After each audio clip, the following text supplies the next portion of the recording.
कौन सा फूल शिवलिंग पर चढ़ाने से स्त्री को पुत्र प्राप्ति होती है तथा किस पाप के कारण स्त्रियों का गर्भ गिर जाता है। मित्रों, आप सभी ने देखा होगा कि कुछ स्त्रियां गर्भवती तो होती हैं, किंतु उनका बच्चा समय से पहले ही पैदा हो जाता है, जिससे उस बच्चे की मौत हो जाती है और कई स्त्रियों को तो मरा हुआ बच्चा पैदा होता है। तो मित्रों, इसीलिए आज के इस कथा में हम आपको इसी के बारे में बताएंगे कि किस पाप के कारण स्त्रियों का गर्भ गिर जाता है और वह कौन से कार्य हैं जो एक गर्भवती स्त्री को कभी नहीं करने चाहिए, नहीं तो उसका गर्भपात हो जाता है। तो आज हम जानेंगे इस महत्वपूर्ण कथा के माध्यम से। मित्रों, एक समय की बात है जब माता लक्ष्मी भगवान विष्णु से मिलने जाती हैं, तो माता लक्ष्मी को देखकर भगवान विष्णु ने कहा, हे देवी लक्ष्मी, क्या बात है, आज आप अचानक मुझसे मिलने क्यों आई हैं? तब माता लक्ष्मी ने कहा, हे प्रभु, आज जब मैं पृथ्वी लोक पर भ्रमण कर रही थी तो मैंने देखा कि कुछ स्त्रियां गर्भवती तो होती हैं, किंतु समय से पहले ही उनका गर्भ गिर जाता है। हे स्वामी, इसे देखकर मेरे मन में 3 प्रश्न उठ रहे हैं और आज मैं आपसे उन्हीं तीनों प्रश्नों का उत्तर पूछने के लिए आई हूं। तब भगवान विष्णु ने कहा, हे देवी, तुम्हारे मन में जो भी प्रश्न है मुझे निश्चिंत होकर बताओ, मैं तुम्हारे तीनों प्रश्नों के उत्तर अवश्य ही दूंगा। तब माता लक्ष्मी कहती हैं, हे प्रभु, मेरा पहला प्रश्न यह है कि किस पाप के कारण स्त्रियों का गर्भ गिर जाता है और उस स्त्री के बालक की समय से पहले ही मृत्यु हो जाती है। मेरा दूसरा प्रश्न यह है कि कौन सी स्त्री के भाग्य में पुत्र की प्राप्ति नहीं होती है और वह पूरा जीवन निसंतान रहती है। और मेरा तीसरा प्रश्न है कि भगवान शिव, जो मृत्यु के देवता है, उन्हें प्रसन्न करने हेतु कौन सी चीज अर्पण करने से एक स्त्री को सुंदर, सुदृढ़ और गुणवान बालक की प्राप्ति होती है। तब मंद मुस्कान के साथ भगवान विष्णु बोले, हे देवी, इस प्रश्नों का उत्तर मैं आपको एक कथा के माध्यम से दूंगा और इस कथा को सभी स्त्रियों तथा सभी पुरुषों को अवश्य ही सुनना चाहिए। तथा वह कौन सी स्त्री है जिसके भाग्य में पुत्र की प्राप्ति नहीं होती है और पुत्र की प्राप्ति के लिए उसे क्या करना चाहिए। एक समय की बात है, मध्य देश के आर्य नगर में एक बहुत अधिक धनवान सेठ रहता था। वह इतना अधिक धनवान था कि उसके घर में किसी चीज की कोई कमी नहीं थी। उस सेठ की इकलौती पुत्री थी जिसका नाम रेवती था, और जब रेवती विवाह करने के योग्य हो गई थी, तब उस सेठ ने सही मुहूर्त देखकर अपनी पुत्री रेवती का विवाह उसी नगर के समीप एक दूसरे गांव में रहने वाले वैश्य के पुत्र के साथ कर दिया। फिर विवाह के बाद सेठ की पुत्री रेवती अपने पति के घर में रहने लगती है। अब वह अपने पति के घर में हंसी खुशी से रहने लगती है और अपने पति से बहुत अधिक प्रेम करने लगती है। रेवती की सास का नाम सुनंदा था। सुनंदा बहुत ही दुष्ट स्वभाव की स्त्री थी। रेवती विवाह के समय पर अपने घर से दहेज में बहुत सारा सोना चांदी लाई थी। इसीलिए सुनंदा अपनी बहू रेवती का झूठ मूठ का सम्मान करती थी और हमेशा उससे मीठी मीठी बातें करती रहती थी और रेवती से अपने मायके से कुछ न कुछ लाने को कहा करती थी।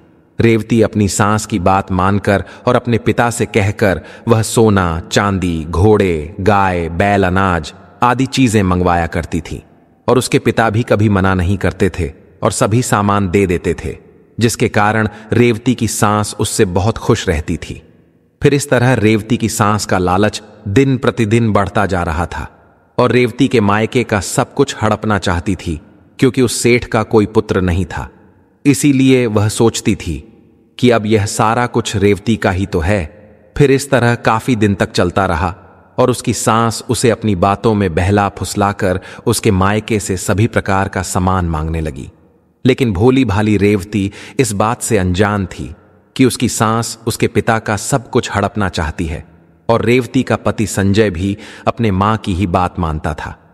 इसीलिए उसके घर में रेवती की सास जो कहती थी वही होता था। उसके घर में सारा काम उसकी मां के कहने से ही होता था और रेवती और उसका पति संजय दोनों ही सुनंदा का कहना मानते थे। इसीलिए उनके घर में कभी भी क्लेश नहीं होता था और सब खुशीपूर्वक रहते थे। इस तरह कुछ साल बीतने के बाद रेवती गर्भवती हो गई। जब उसकी सास को इस बात का पता चला तो वह बहुत खुश हो गई। उसने तुरंत ही रेवती के माता पिता को इस बात की सूचना दी और साथ में बड़ी बड़ी वस्तुओं की मांग की।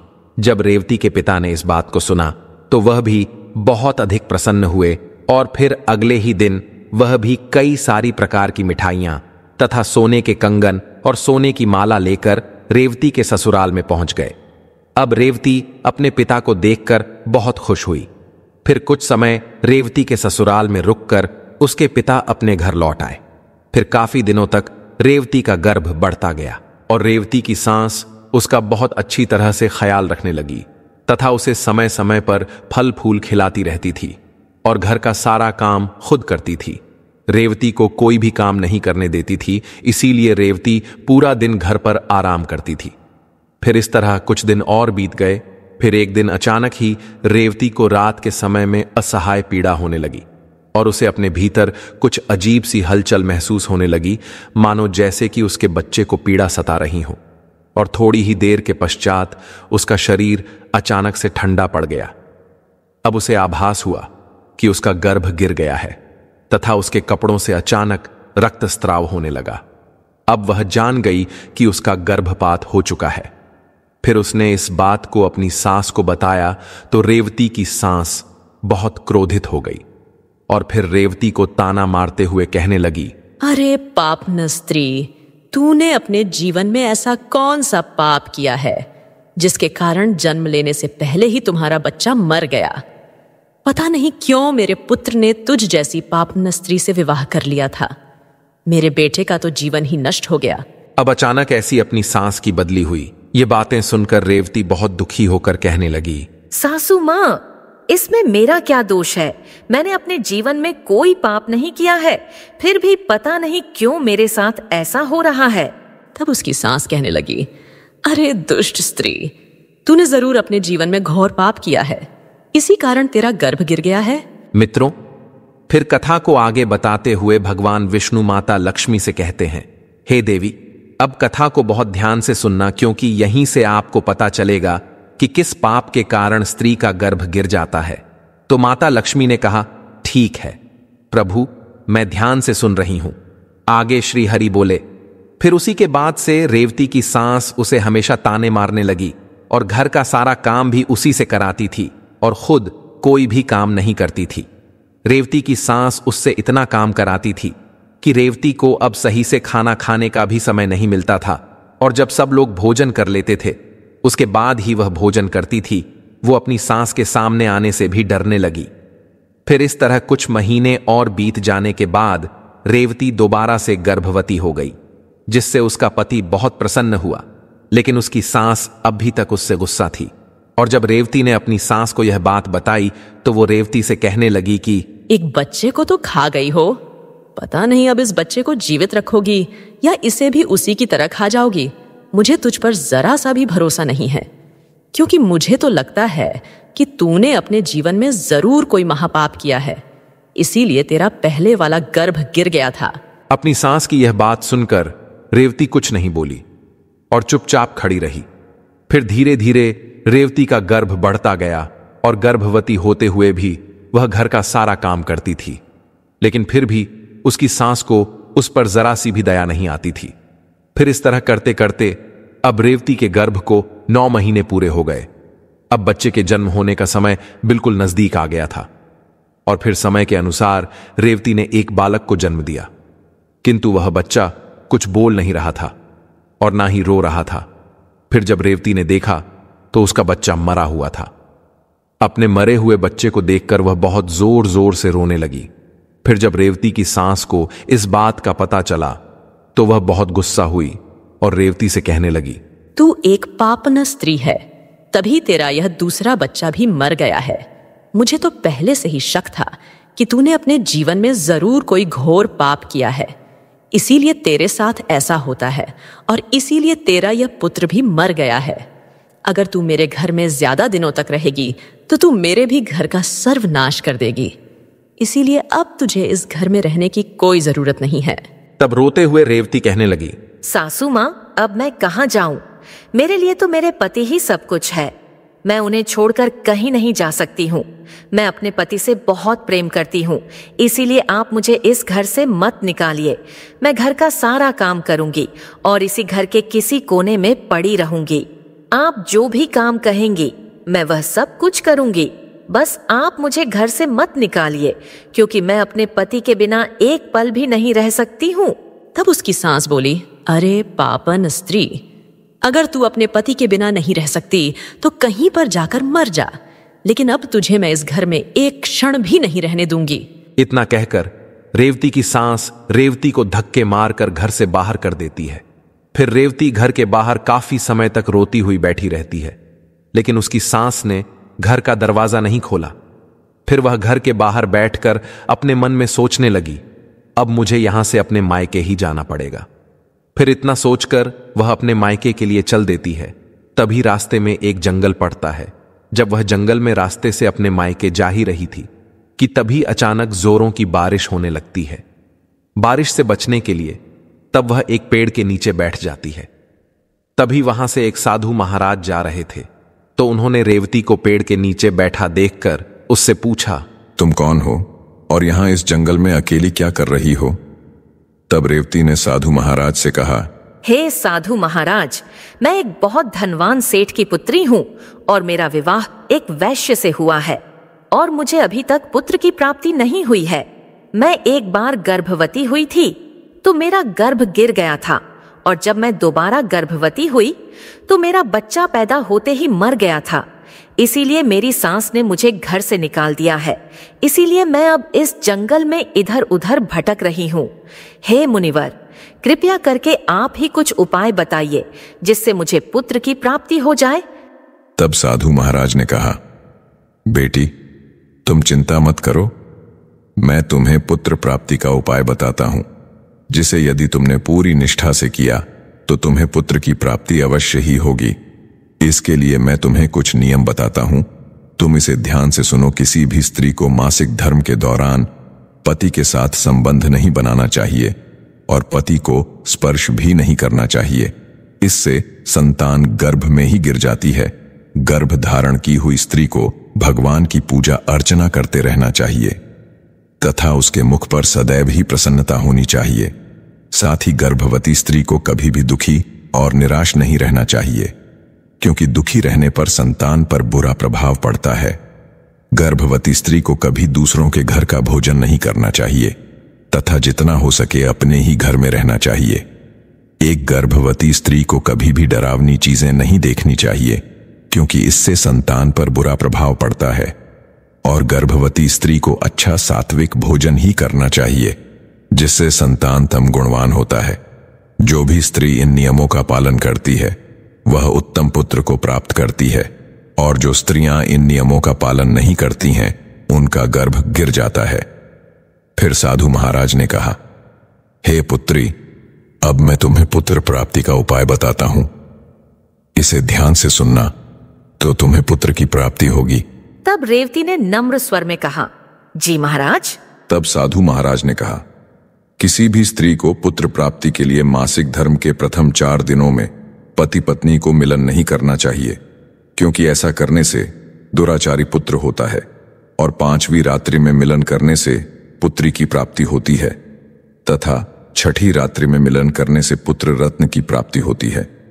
7वीं रात्रि में मिलन करने से वंध्या पुत्री होती है तथा 8वीं रात्रि में मिलन करने से बलशाली पुत्र की प्राप्ति होती है। 9वीं रात्रि में मिलन करने से सुंदर कन्या की प्राप्ति होती है तथा 10वीं रात्रि में मिलन करने से विद्वान और अतिश्रेष्ठ पुत्र की प्राप्ति होती है। 11वीं रात्रि में मिलन करने से सुंदर आचरण वाली कन्या प्राप्त होती है। 12वीं रात्रि में मिलन करने से गुणवान पुत्र होता है। 13वीं रात्रि में मिलन करने से लक्ष्मी स्वरूपा पुत्री होती है, और 14वीं रात्रि में मिलन करने से गुणवान, बुद्धिमान तथा बलवान पुत्र होता है।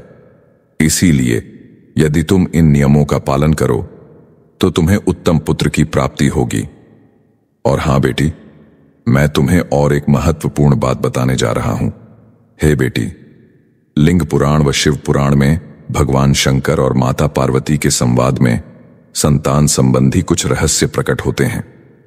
शिव ने पार्वती से कहा था कि जिन स्त्रियों को बार बार पुत्र प्राप्ति में बाधा आ रही हो, उन्हें शिव की पूजा धतूरे के फूलों से करनी चाहिए। धतूरा भगवान शंकर को बहुत प्रिय है। यदि शिवरात्रि के दिन लाल डंठल वाले धतूरे के फूलों की माला भोलेनाथ को अर्पित करके पुत्र प्राप्ति की कामना की जाए तो महादेव प्रसन्न होकर योग्य पुत्र प्रदान करते हैं, क्योंकि वही मृत्यु के देवता है। उनके ही हाथ में है किसे मृत्यु देना है और किसे जीवन दान, इसलिए उनकी पूजा आराधना अवश्य करना। इतना कहकर वह साधु महाराज वहां से चले जाते हैं।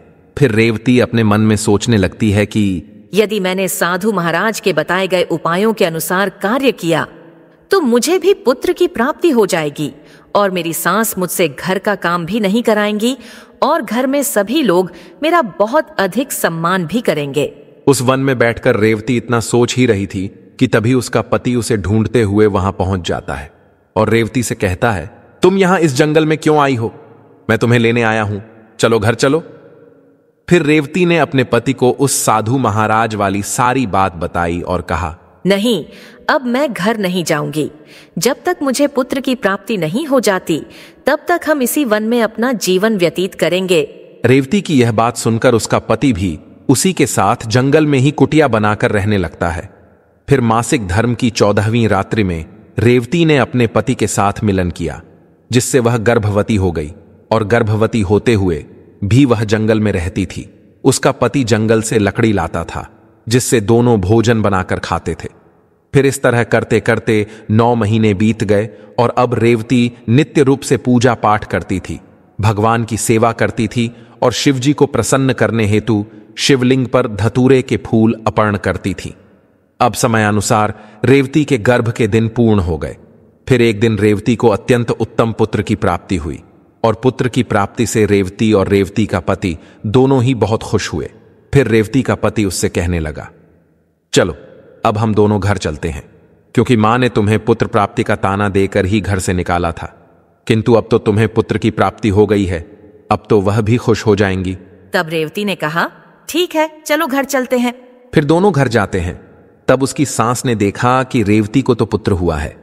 ये देखकर वह बहुत खुश हो गई और रेवती से कहने लगी, तुझे पुत्र कैसे हुआ? तब रेवती ने कहा, सासू मां, जब आपने मुझे घर से निकाला था तो मैं जंगल में चली गई थी और वहां मुझे एक ज्ञानी साधु महाराज मिले थे। उन्होंने मुझे पुत्र प्राप्ति का उपाय बताया था और उसी उपाय से मुझे पुत्र की प्राप्ति हुई है। तो उसकी सास उससे कहने लगी, इसका मतलब वह साधु महाराज बहुत अधिक ज्ञानी है। तब तो उन्हें यह भी पता होगा कि हम लोग धनवान कैसे बन सकते हैं। इसीलिए अब मैं जंगल जाऊंगी और उनसे धनवान बनने का उपाय पूछ कर आऊंगी। तब रेवती ने कहा, नहीं माँ जी, आप वहां मत जाइए, क्या पता वह साधु महाराज अब वहां पर मिले या न मिले। तो उसकी सास ने कहा, नहीं रेवती, तुम चुप रहो।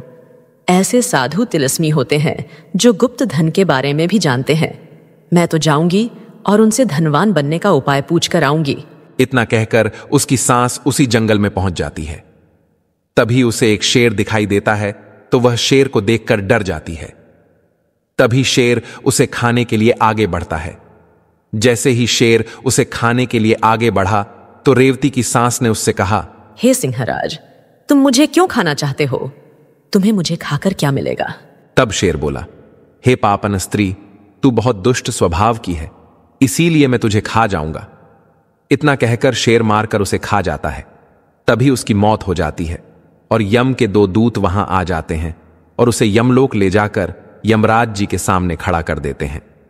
तभी चित्रगुप्त ने उस स्त्री के जीवन का लेखा जोखा देखा और उसके जीवन का लेखा जोखा देखकर कहने लगे, हे धर्मराज, इस स्त्री ने तो अपने जीवन में घोर पाप किए हैं। यह स्त्री अपनी बहू रानी पर बहुत अत्याचार करती थी। उसके गर्भवती होते हुए भी घर का सारा काम उसी से कराती थी। और तो और जब इसकी बहू के पुत्र की मृत्यु हो गई थी तो इसने उसे धक्के मारकर अपने घर से निकाल दिया था। अब चित्रगुप्त की यह बातें सुनकर यमराज को उस स्त्री पर बहुत क्रोध आया और उन्होंने दूतों से कहा कि इसे नरक लोक में डाल दो, गरम तेल में तला जाए।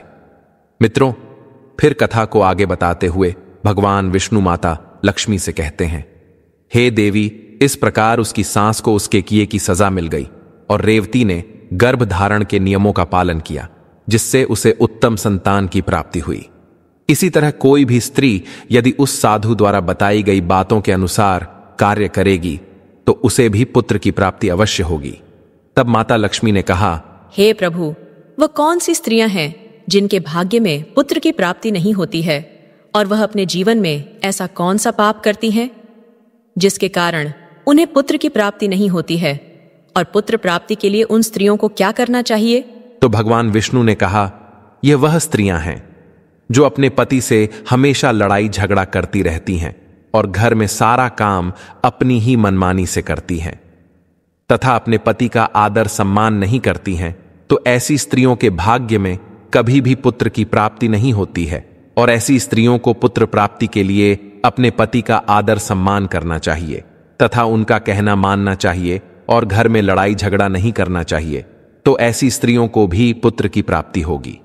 मित्रों, आपको यह कथा कैसी लगी हमें कमेंट करके जरूर बताएं। साथ ही कमेंट में जरूर लिखें लक्ष्मी नारायण की जय।